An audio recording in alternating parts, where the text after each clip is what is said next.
Well, welcome back. I'm Vance Davis, and this is Bible, and No Traditions. We're discussing some things about people not knowing they're lost. We've covered that with God's plan of salvation, and we talked about the importance of the church. And I promised in the last lesson here in part 3 that we would discuss the idea about the local church or a local congregation. Is that outdated today? I mean, since the 1960s, Americans have become increasingly anti-institutional, it seems. The phrase organized religion is used rather contemptuously. Yet people are also longing for a sense of family and a sense of community. And today we have a record number of single adults in America. An old gentleman by the name of Vance Packard calls America a nation of strangers. I have to agree with him. And as a result, we're experiencing an epidemic. Get my tongue tied around my teeth there. We're experiencing an epidemic loneliness in our society.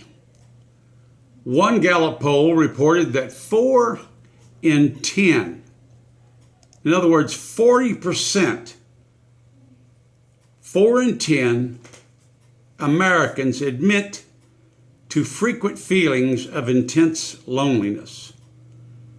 Americans are, in fact, the loneliest people in the world.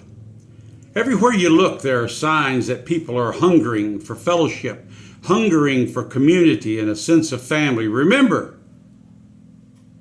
let's always remember, number one, that the local congregation is the only organizational structure which has been given to bind Christians together and to do the work of Jesus here on earth.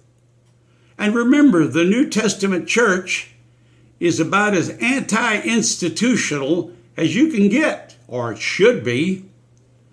The New Testament church has no organizational structure beyond the local congregation.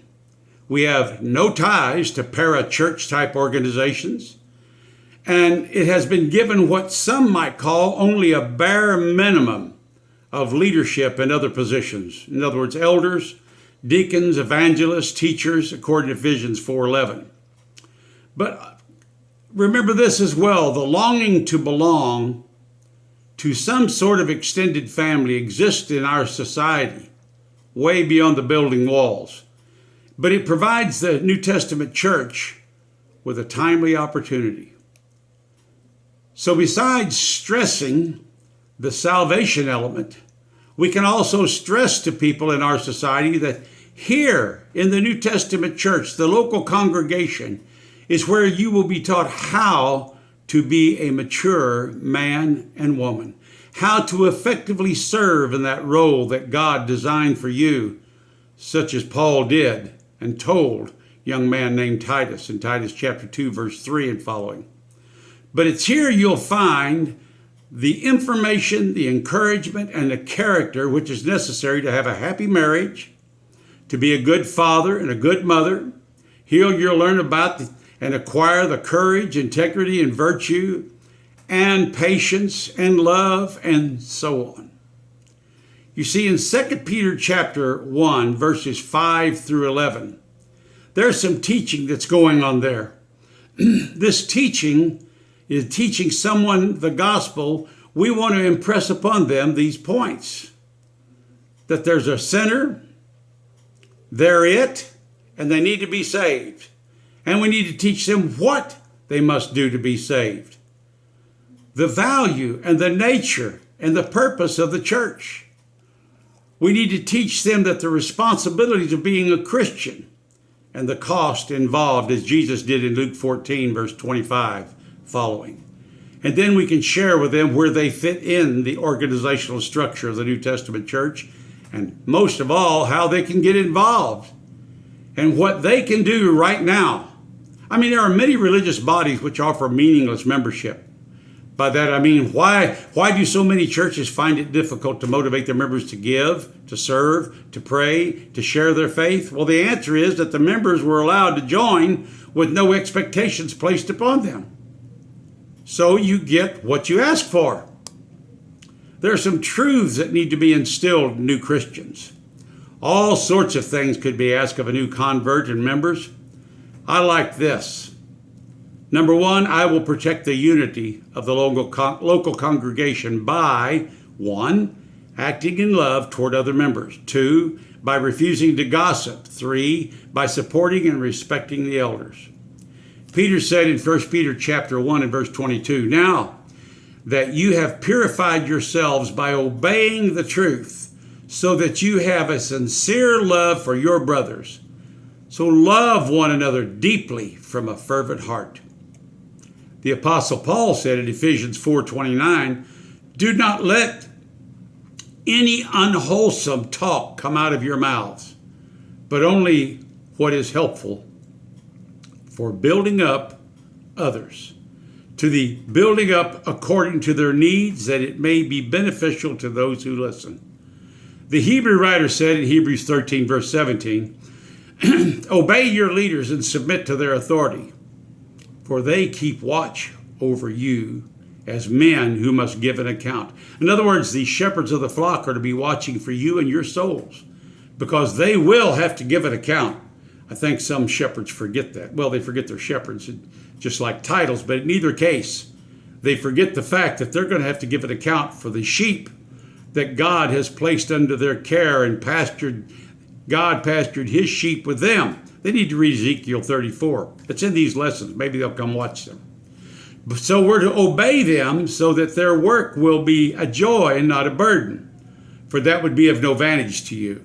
No advantage at all to make your elders, your shepherds, if they're shepherds, have a tedious work. Another thing is, I will share the responsibility in this local congregation. And here are some ways. Number 1, by praying for its growth. Number 2, by inviting non-Christians to attend. Number 3, by warmly welcoming those who visit. And number 4, by taking advantage of the classes so I can learn to teach.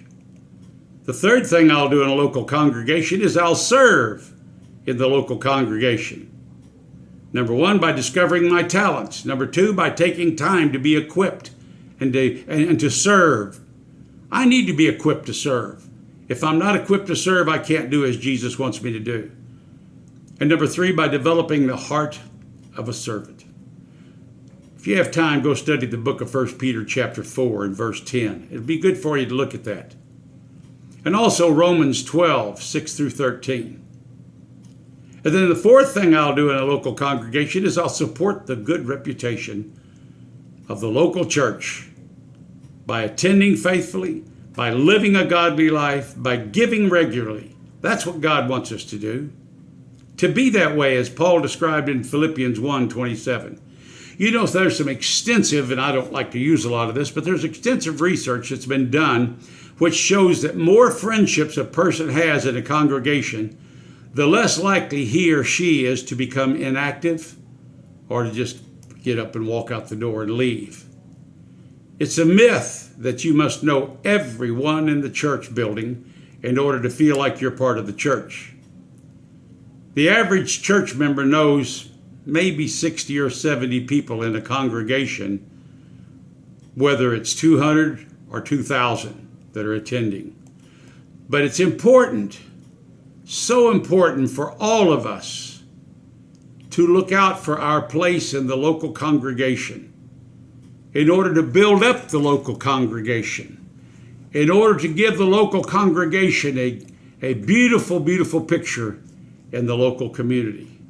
I've been to communities where that's not true, that the local congregation is looked down upon because of its membership, but most importantly, because of its leaders or unqualified leaders or no leaders at all. And better, no leaders than unqualified leaders. So now we're at the conclusion of these 3 lessons on many people don't know they're lost. I hope that you and I will never be a part of someone else's conversation to say, yeah, that's part of the reason I'm lost today is because of those people right there. May they never be able to say that about the congregation where you attend or about you as an individual. God bless you. Come back to the channel next time. We'll have some more lessons for you. Bye-bye.